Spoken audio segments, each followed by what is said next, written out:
You've already told me that you didn't watch the Vladimir documentary.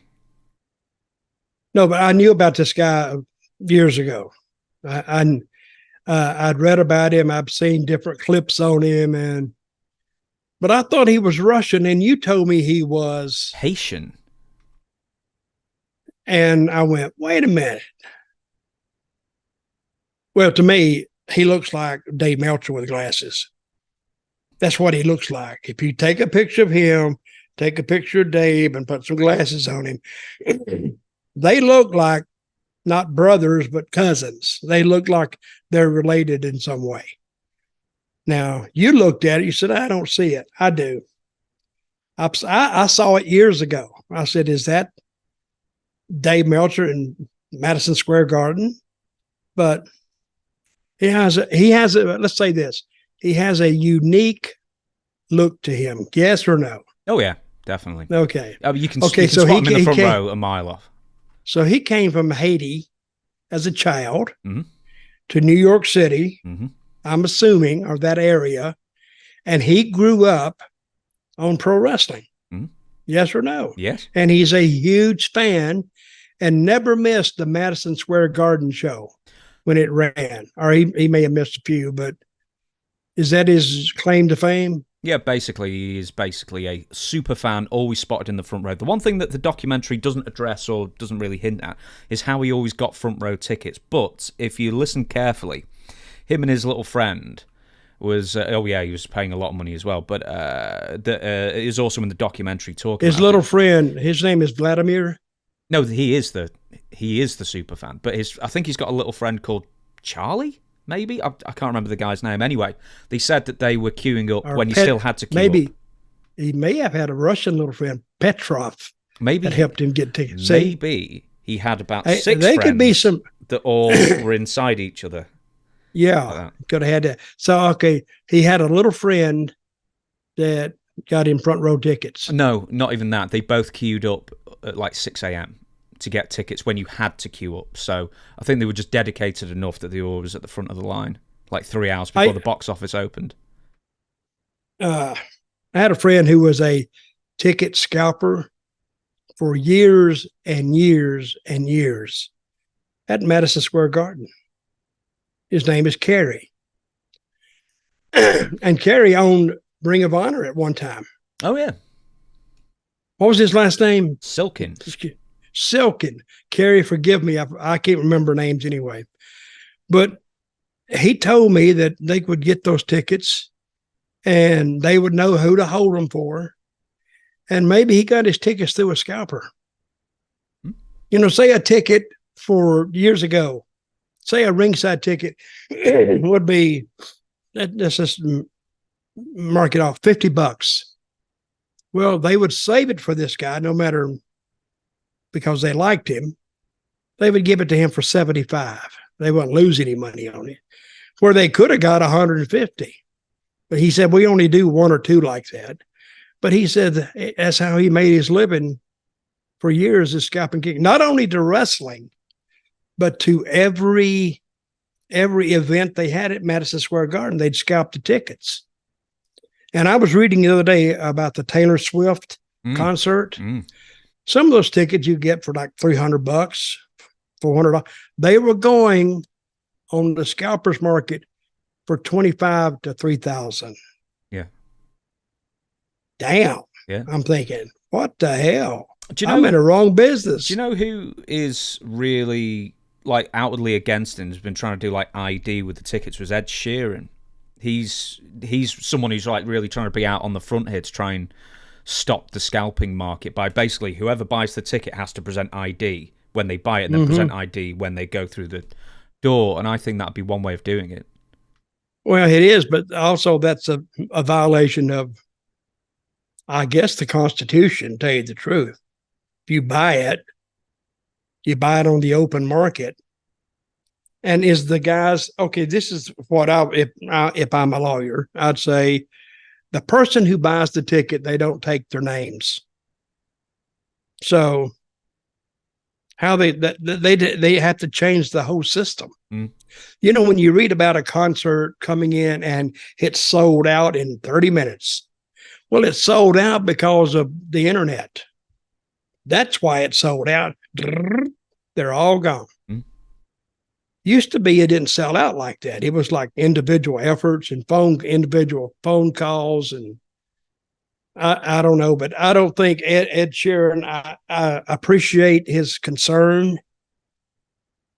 And the scalpers are making a killing for actually hoarding tickets and selling them at a high price. It goes to the top bidder. I don't know if that's illegal or not, but I don't think that's free enterprise. I don't like it. Let me say this. I don't like it.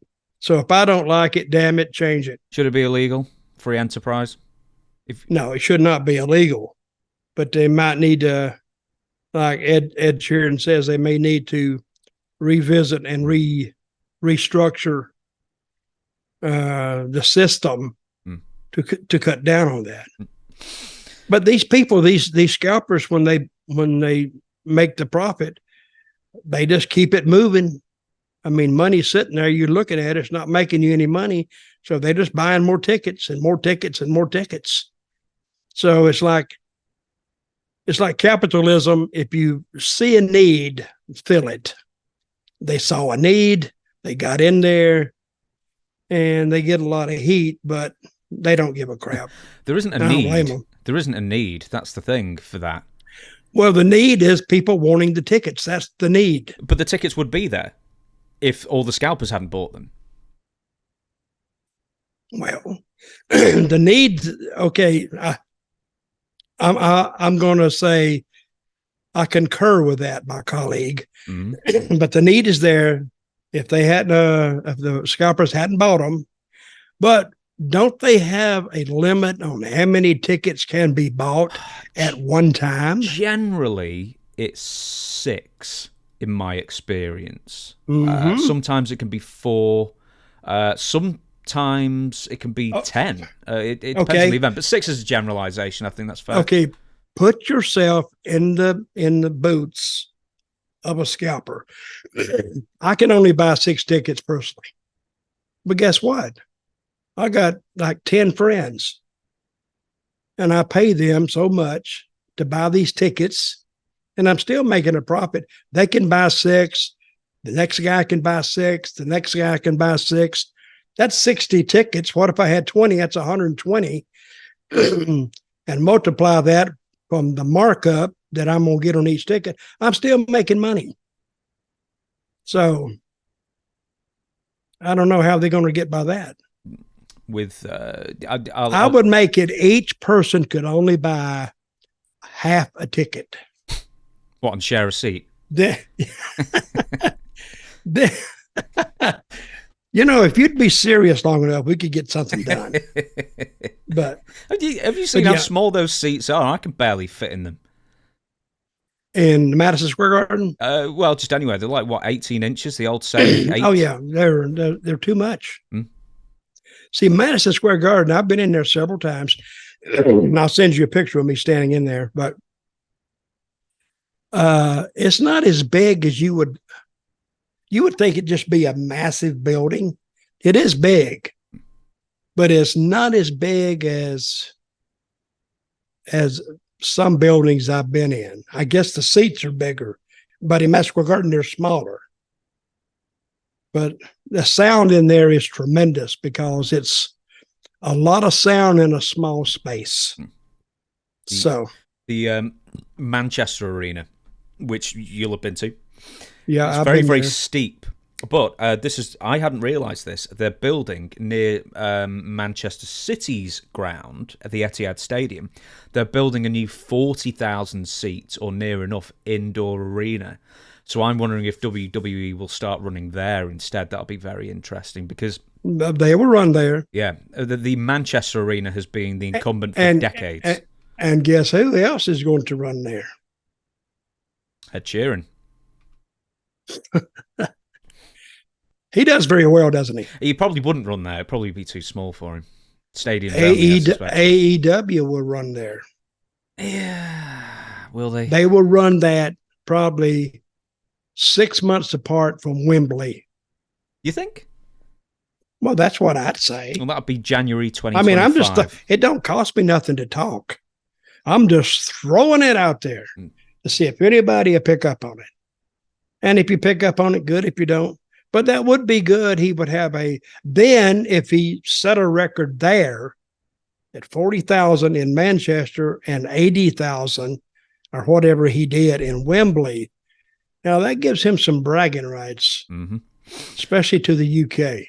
But now Syracuse has a football stadium. I've never been in it. It's called something Dome or something. All the Syracuse football fans, they'll know what it's called. But I think it has something like 32,000 seats, and it's a football field, but it's an indoor arena. And that's what I like about indoor arena. The sound has nowhere to go except up and then come back down. How many does Syracuse have since ladies and gentlemen, if you don't know that James is a whiz on looking up information. No, my Google decided to crash. The JMA Wireless Dome, 35,446. That's a lot for an indoor arena. It really is. I mean, it can't get rained out. It can't get frozen out. It can't do anything, which actually makes the football games there pretty interesting.